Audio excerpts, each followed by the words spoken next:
ਇਹ ਜਿਹੜੇ ਲੋਕ ਨੇ ਨਾ ਪੰਡਤ ਜੀ, ਇਹਨਾਂ ਨੇ ਦੇਵ ਭੂਮੀ ਬਣਾਈ ਹੋਈ ਹੈ, ਹਿਮਾਚਲ ਨੂੰ ਦੇਵ ਭੂਮੀ ਕਹਿੰਦੇ ਨੇ।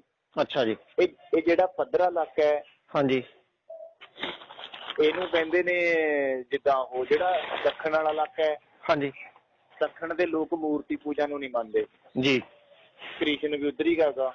ਹਾਂ, ਇਹਨਾਂ ਨੂੰ ਰਾਖਸ਼ ਕਹਾਂਗੇ ਇਹ। ਅੱਛਾ ਜੀ। ਉਹ ਜਿਹੜਾ ਇਲਾਕਾ ਗਾ ਉਸ ਨੂੰ ਮੰਨਾਂਗੇ ਇਹ ਪਤਾਲ ਲੋਕ, ਹਾਂ, ਇਸ ਨੂੰ ਪੱਧਰੇ ਇਲਾਕੇ ਨੂੰ ਦੂਆ ਜ਼ਮੀਨੀ ਪੱਧਰੀ ਉਹ ਮੰਨਾਂਗੇ। ਹਾਂਜੀ, ਜਿਹੜੀ ਪਹਾੜੀ ਇਲਾਕਾ ਗਾ, ਉੱਚਾ ਇਲਾਕਾ ਗਾ, ਇਸ ਨੂੰ ਦੇਵ ਭੂਮੀ ਮੰਨਾਂਗੇ। ਅੱਛਾ ਜੀ। ਇਹ ਜਾਣ ਕੇ ਬਣਾਇਆ ਇਹਨਾਂ ਨੇ। ਅੱਛਾ ਜੀ। बनाने का कारण है दसम पातशाह दसांगे इन्होंने ना बनाई भी थी सोमनाथ के मंदिर के विच एक मूर्ति जी, जिसने कहा सारे मंदिर तोड़ते थे, मंदिर कोई ऐ नहीं तोड़े, औरंगजेब ने भी सारे ही तोड़ देते। हिंदी बोलो भाई, हिंदी बोलो। ये जो पंडित है ना, ब्राह्मण लोग हैं जी, उस टाइम पे इन्होंने 3 हिस्सों में डिवाइड किया था देश को जी। एक दक्षिण का इलाका है जी, जिसे ये राक्षसों की भूमि कहते हैं जी, पाताल लोग कहते हैं, क्योंकि वो मूर्ति पूजक नहीं है जी। इसीलिए दसम पातशाह भी उस तरफ गए थे। भाई जो 52 राजे छुड़ाए थे ना जी, 6वें पातशाह ने, जी, उनके साथ उसी खालसे की बनती थी, गुरुओं की बनती थी, क्योंकि वो भी मूर्ति पूजक नहीं थे, हम भी मूर्ति पूजक नहीं है जी। तो ये जो बीच का इलाका है इसको पद्रा इलाका कहते हैं जी, जमीनी इलाका। जी, और जो ये पहाड़ है हिमाचल के, इसको ये देवभूमि कहते हैं जी। इसको देवभूमि अब इनको क्यों कहना पड़ा जी, इसका इतिहास दसम पातशाह ने अपने ग्रंथ में लिखा है, 10वें ग्रंथ में। जी, कारण क्या है इसका? जी, वो कहते हैं ब्रह्मा तर्त बूट में दुरा। जी। ब्रह्मा भाग के बूट कहते हैं बूटे, हाँ, पेड़ पौधे, जी, इनमें जाके छुप गया। अब वो बात छुपानी थी कि वो छुपे क्यों? जी। छुपने का कारण ये था, जब ये बड़े बड़े गुणी ज्ञानी लोग जो पंडित ब्राह्मण बने बैठे थे ना, इन्होंने क्या कर रखा था, सोमनाथ के मंदिर में एक मूर्ति बना रखी थी। जी, वो ऊपर भी छत में भी चुंबक लगा रखी थी, नीचे भी।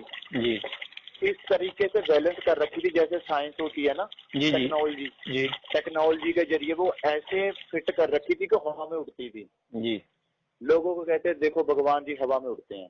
जी, और जब मुस्लिम आए जी, उन्होंने आके कहा कि ये पाखंड है, जी, झूठ है ये बात, उन्होंने छत तोड़ दी, मंदिर तोड़ दिया। जी, उसी बात का सहारा लेते उन्होंने तो पाखंडवाद को खत्म किया था जी, कि ये पाखंड है, ये झूठ है, दुकानदारी है, ये झूठ कर रहे हैं ये सारा कुछ। जी, तो उन्होंने उसको तोड़ दिया जी, लोगों को दिखाने के लिए कि ये सब झूठ है, ये नाटक है। जब वो टूट के गिरी ना नीचे, जी, तब जो हिंदुओं लोगों की आस्था थी वो टूट गई। वो लोग इनका झूठा धर्म छोड़ के मुस्लिम बने थे, उन्होंने जबरदस्ती मुस्लिम नहीं बनाया था। बिल्कुल सत्य। जबरदस्ती नहीं की थी उन्होंने, वो खुद ब खुद उन्होंने कहा कि यार हमारे साथ इतना बड़ा ढोंग करते रहे आज तक तुम।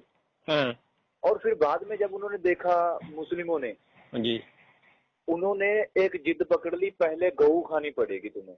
जी, हिंदू यहाँ पे आके रुके हैं बस कि गऊ खानी पड़ेगी, वरना सारे मुस्लिम हो जाते। गऊ खाने पे रुके। उन्होंने ये कट्टरपंथी रखी कि गऊ खाओ। जी, आज सिखों के अंदर भी यही है।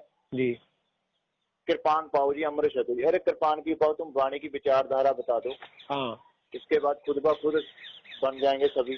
हाँ, विचार धारा अलग है गुरबाणी की, जी, हिंदू धर्म से अलग है ये विचारधारा।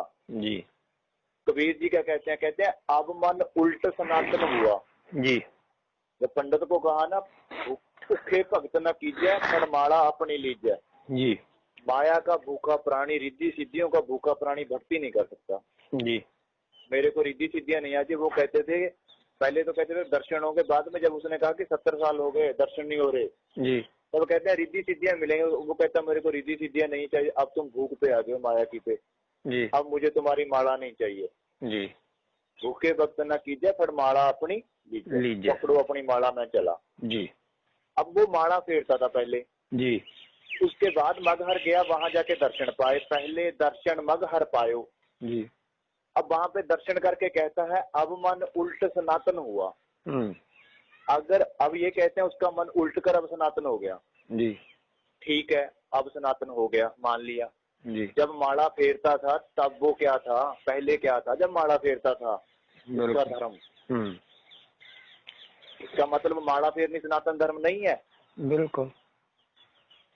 वो कह रहा है उल्ट बात, वो कहता अब मेरा मन सनातन मत से उल्ट है जी, इन्होंने उसके अर्थ ही गलत कर दिए, अर्थ गलत किए हुए। हाँ हाँ वो पंडित ऐसे करता है। वही बात दसम पातशाह ने दसम ग्रंथ में बताई है ना पंडितों का, जी, ब्राह्मणों का, जो इनका ढोंग है। जी, महादेव आसन से डरा, जो महादेव है ना जोगी, जोगी के पास क्या होता है, ध्यान लगाता है वो, तो उसका ज्ञान तो उसके पास होता ही नहीं। वो तो कहता है जी आके मूंद के बैठ जाओ बस, जी, ओम ओम हरि हरि करो, शिव शिव करो, जी, उसके पास और तो कुछ नहीं होता, विभूति मर लेता है शरीर को, जी, ज्ञान की तो बात ही नहीं है। हाँ उसका आसन तो हिलना ही था फिर, बिल्कुल। समाधि टूट गई उसकी भी। हाँ जब वो आया ना, उसने तोड़ा मंदिर, मूर्ति नीचे गिरी, उसकी भी समाधि हिल गई। महादेव आसन पे टरा, हिल गया वो भी बैठा बैठा कि ये क्या हो गया, जी, हमारा धर्म गया ध्वस्त।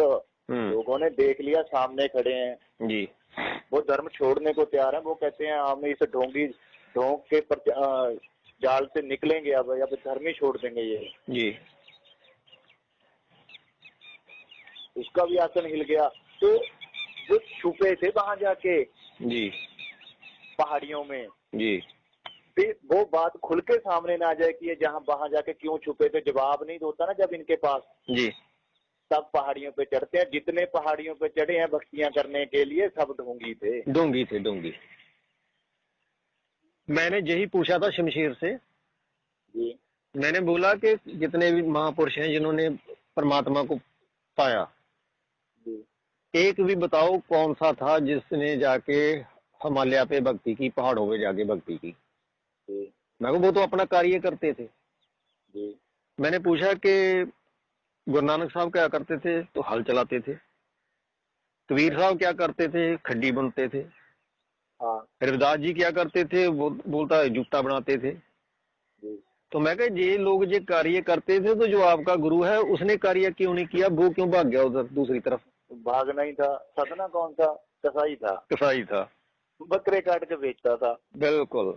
वो छोड़ ही देते हैं उसको। हाँ रविदास क्या करता था, पशुओं का मांस उतार के जूतियां बना के बेचता था। जी, रविदास खुद नहीं कहता, पंडितों ने कह रखा था, कारण क्या है अब जी, सब कुछ करने का। कबीर जी कमल के फूल पे आए, कमल के फूल पे बिठाने का मतलब था कबीर जी, क्योंकि वो ब्रह्मा का अवतार थे।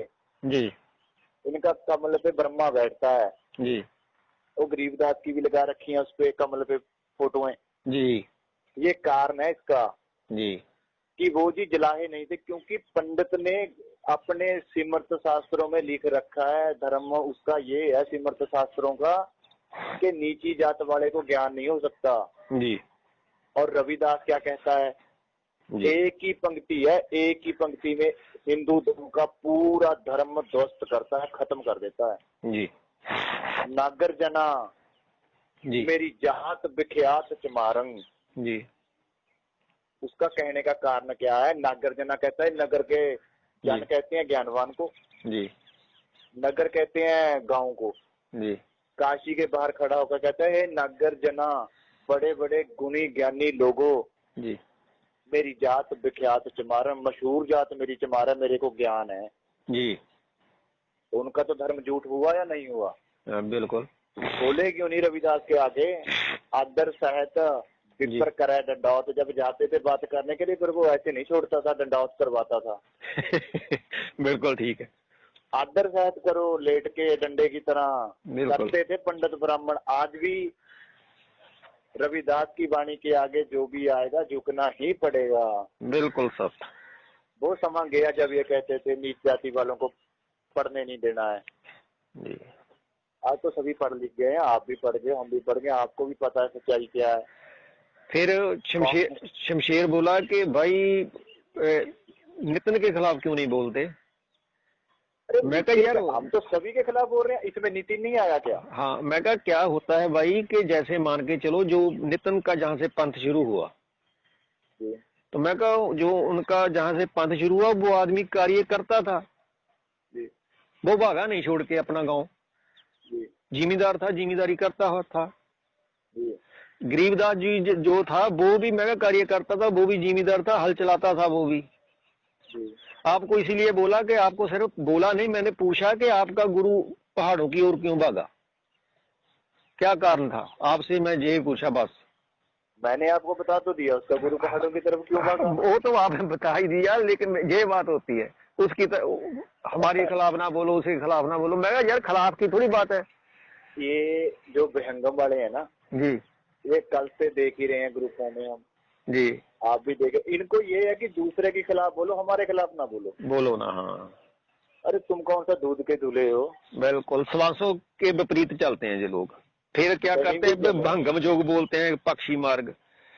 फिर क्या करते हैं, बाणी लेते हैं भगत नामदेव जी की, ना कहीं जाना ना कहीं आना, आपे में आप समाना। आपे में आप समाना, मेरे को भी कहा था उसने। मैं कभी जानती है, मानती तो है नहीं। अच्छा, मैंने बोला कि ऐसे करो, एक ना छोटा सा कोई लो चीज को, कोई भी पक्षी है उसे मारो। हाँ, मैं कहा उड़ जाएगा, एक जगह से दूसरी जगह जाके बैठेगा। हाँ, तो मैं कहा बाणी लेते हो भगत नामदेव जी की, ना कहीं जाना ना कहीं आना, आपे में आप समाना। तो विपरीत बाणी मैं कहा ले रहे हो, ट्रांसलेशन अपनी तरह कर रहे हो जैसे आपको चाहिए, ऐसा क्यों। तो इन लोगों की समझ से परे है। इन्होंने तो क्या कर रखा कि एक ਇਹ ਜਿਹੜੇ ਲੋਕ ਨੇ ਨਾ ਪੰਡਤ, जी ਇਹਨਾਂ ਨੇ ਦੇਵ ਭੂਮੀ ਬਣਾਈ ਹੋਈ ਹੈ। ਹਿਮਾਚਲ ਨੂੰ ਦੇਵ ਭੂਮੀ ਕਹਿੰਦੇ ਨੇ। अच्छा जी ਇਹ ਜਿਹੜਾ ਪੱਧਰਾ ਇਲਾਕਾ ਹੈ, हाँ जी ਇਹਨੂੰ ਕਹਿੰਦੇ ਨੇ ਜਿੱਦਾਂ ਉਹ ਜਿਹੜਾ ਦੱਖਣ ਵਾਲਾ ਇਲਾਕਾ ਹੈ।